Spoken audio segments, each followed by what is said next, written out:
شکار شدن اطلاعات یک پهپاد جت ناشناخته ایرانی در خلیج فارس. دیده شدن یک پهپاد ایرانی با قابلیت جنگنده در شبکه حمل و نقل بین‌المللی فلایت رادار. آیا ما شاهد ثبت شدن اولین پرواز رسمی قاهر در خلیج فارس هستیم؟ از زمزمه‌های اولین پرواز قاهر برای رونمایی در آینده نزدیک تا تغییر اسم پهپاد به یک نام عملیاتی دیگر.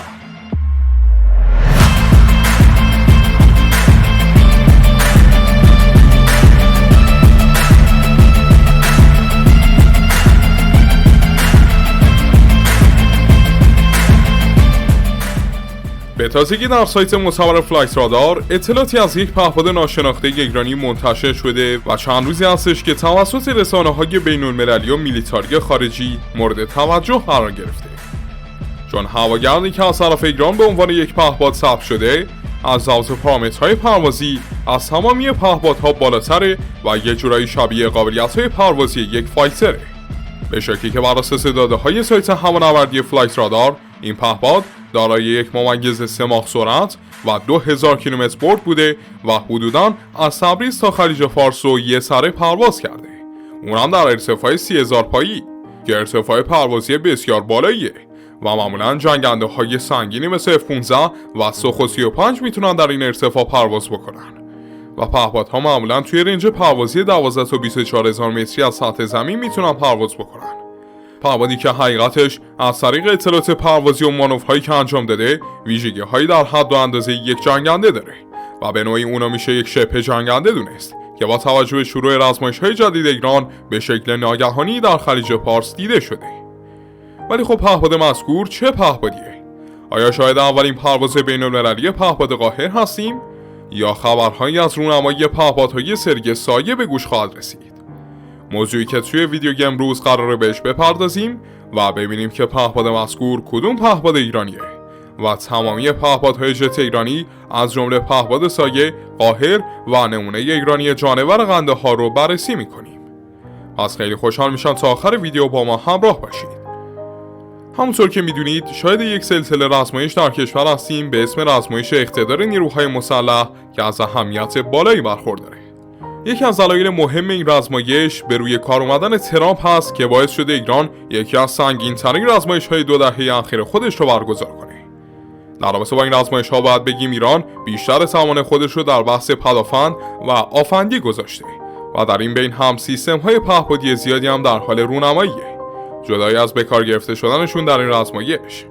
اما در لابلای این رزمایش‌ها اطلاعاتی ثبت شده از طرف منابع غربی که نشون میده یک پهپاد ناشناس ایرانی همونطور که گفتیم شبیه یک جنگنده است و عیناً توانایی یک جنگنده رو داره و در آسمون ایران در حال پروازه که با توجه به گفته‌های فرماندهان هوافضای سپاه و در نهایت بزرگان هوانوردی ایران به تازگی ایران قصد داره از یک پهپاد ناشناخته و جدید رونمایی بکنه.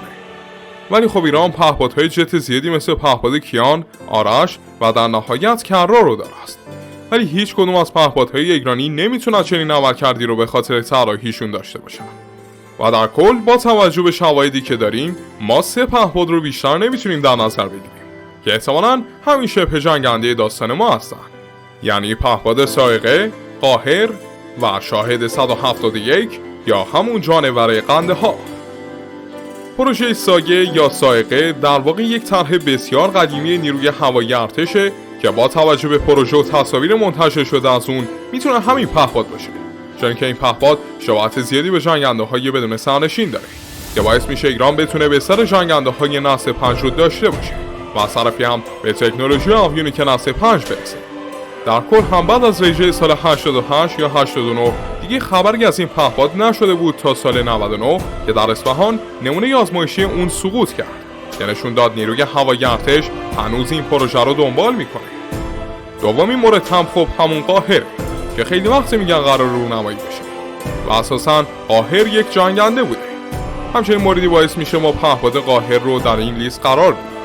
و یک نکته هم راجع به قاهر اینه که اگر موتور اوج برای اون نصب شده باشه در واقع با سرعت پهپاد ناشناس برابری میکنه، چون که موتور اوج از لحاظ مشخصات شبیه مشخصات موتور پهپاد ناشناسه، چون موتور اوج سرعت نهایی در حدود 1.4 ماخ رو داره است. در کل هم امکان اینکه قاهر باشه بسیار بالاست. اما سومین مورد شاهد 171. این پهپاد دارای یک نمونه جت هست که اسرائیلی ها از اون خبر داده بودن. اطلاعات زیادی از اون منتشر نشده، ولی با توجه به سرعت ثبت شده توسط نیروی هوایی اسرائیل ممکنه این پهپاد هم باشه. اسرائیل اون موقع برای سرنگونی این پهپاد از F-35 استفاده کرد، چرا که سرعت اون حدوداً 1.4 ماخ بوده، یعنی حدوداً برابر همین پهپاد. اما بحث اصلی ما پهپاد قاهره. آیا پهپاد ناشناس پهپاد قاهر هست؟ موضوع از اونجایی شروع شد که فلایت رادار اعلام کرد که یک پهپاد ایرانی بر روی آسمون خلیج پارس در حال پروازه و از سرعت و ارتفاع پروازی قابل توجهی برخورداره و باعث شد که خیلی‌ها به این فکر کنن که ممکنه این پرنده که قطعاً پهپاد هست همون پهپاد قاهر باشه. البته این مورد رو هم بگم که این پهپاد تست‌های فست تاکسی رو انجام داده و تست پرواز عادی خودش رو هم انجام داده، اما فعلا باز در تست‌های وزارت دفاع هست و حقیقتا ممکنه همون پهپاد باشه، چرا که نیروی دریایی سپاه اونو خریده و از طرفی هم نیروی دریایی ارتش و پدافند هوایی ارتش هم به اون علاقه نشون دادن و ممکنه اونا هم بخرن. یک مورد هم تا یادمون نرفته بگیم، قاهر گویا اسمش عوض شده و قراره یک اسم کاملا جدید رو به خودش اختصاص بده و از طرفی هم آزمایشگر این پهپاد فعلا نیروی هوایی ارتش هست. البته آزمایشگر تمامی پرنده‌های ساخت داخل نیروی هوایی ارتشه، چرا که بالاترین و با تجربه ترین تیم هوانوردی ایران رو داره و در آسمون ایران حرف اول رو میزنه. کاری به این موارد نداریم. پهپاد قاهر چند سابقه از آزمایشات پروازی خودش رو آغاز کرده در نیروی هوایی ارتش و اولین سفارش دهنده اون هم با توجه به صحبت‌های فرماندهان سپاه نیروی دریایی سپاهه و نتا قرار از این پهپاد به عنوان هواگرد مورد نظر ناو شهید باقری استفاده کنه. و حتی به تازگی تصاویر ماهواره‌ای از ناو شهید باقری منتشر شده بود که نشون میداد این پهپاد بر روی اون ناو فعاله یا داره تست‌های دریایی خودش رو انجام میده. گفتیم ناو شهید باقری. این ناو آزمایشات دریایی خودش رو تمام کرده و از وضعیت خوبی برخورداره و با توجه به وضعیت ناو این شناور 40,000 تنی طی ماه‌های آینده الحاق خواهد شد. البته اینو بگم، الحاق شدن ناو به منظور عملیاتی شدن اون نیست و قطعا بین 6 ماه تا 2 سال ممکنه این روند طول بکشه. و طی این بازه زمانی هم سفارشات پهپادی اون تکمیل بشه، هم پرسنل کمی آمادگیشون افزایش بده کنه. حقیقتا روند ساخت عملیاتی کردن یک شناور حامل هواگرد بسیار سخته و از یه طرف هم پرسنل ما اولین تجربهشون هست و با توجه به این وضعیت قطعا ما در زمان ناو پهپاد بر ارتش وضعیت بهتری خواهیم داشت، چرا که تجربه حاصل از این پروژه بر روی اون پروژه تاثیر زیادی خواهد داشت. پهپاد قاهر ولی وضعیتش مشخصه و توسعه پروژه حدوداً 3 سالی هست شروع شده. ابتدا حتی قرار بود پروژه پهپادی اون لغو بشه تازه و این پروژه مشکلات خاص خودش رو داشت، از طرفی وضعیت مصروفی هم نداشت. در آخر و با کش و قوس‌های زیاد پروژه بار دیگر فعال شد، اما با تغییرات زیاد از جمله کوچک شدن پهپاد نسبت به نمونه جنگنده و از طرفی هم کلا این پروژه تغییرات اسمی هم داشته و قرار اسم پروژه و پهپاد تغییر کنه و اسم جدیدی رو به خودش بگیره. و اینکه این پهپاد شامل 2 پروژه بوده که فعلا پروژه دوم گویا سفارش نگرفته ولی علاقه‌مندهای خودش رو داره، یعنی پدافند هوایی ارتش و نیروی هوایی ارتش. اما بیاید کمی تخصصی تر به پهپاد مرموز خلیج فارس نگاه کنیم. طبق اطلاعات پروازی که در فلایت رادار ثبت شده، بیشترین سرعت این پهپاد حدوداً مثبت 1.3 ماخه. همچنین این پهپاد مسافت حدوداً 1900 کیلومتری رو پیموده که برد قابل توجهیه.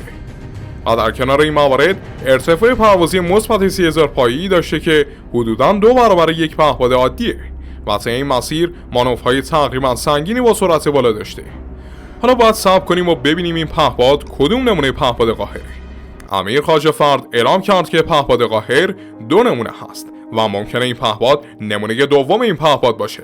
البته اینو هم بگیم که با توجه به اینکه پهپاد بر روی خلیج فارس در حال پرواز هست، ممکنه تست‌های دریایی پهپاد شروع شده باشه و نتسا با استفاده از ناو پهپاد بر این پرنده سنگین بدون سرنشین ساخت وزارت دفاع رو آزمایش کرده. این پهپاد حدوداً دسامبر سال 2024 آزمایشات پروازیش رو انجام داده و طبق تصاویر ماهواره‌ای و طی اون آزمایش‌ها آزمایشات اسکای رمپ هم انجام داده، یعنی آزمایشات مبتنی بر ناو. اما آیا واقعاً این پهپاد میتونه پهپاد قاهر باشه؟ حقیقتاً هیچ چنلی نمیتونه این مورد رو تایید کنه و تایید این مورد فقط دست ارتش و وزارت دفاعه. البته این مورد رو هم بگیم که امکان داره این پهپاد دو پهپادی باشن که همکنون در خدمت هستن. یک نمونه بزرگتر و راهگیر پهپاد کرار که اسمش رسوله و در خدمت پدافند هوایی ارتشه و دیگری نمونه جت پهپاد مهندسی معکوس شده RQ-170 که قبلا هم مورد تست قرار گرفته بود و یا همون پروژه سائقه. راجع به رسول اینو خدمتتون بگم که این پهپاد حقیقتا قابلیت‌های بسیار زیادی داره و همچنین توانایی درگیری هوا به هوا رو داره. اما چون نهایت سرعت پهپاد جت رسول 1/1 ماخه، میشه گفت پهپاد ناشناس این پهپاد قطعا نیست.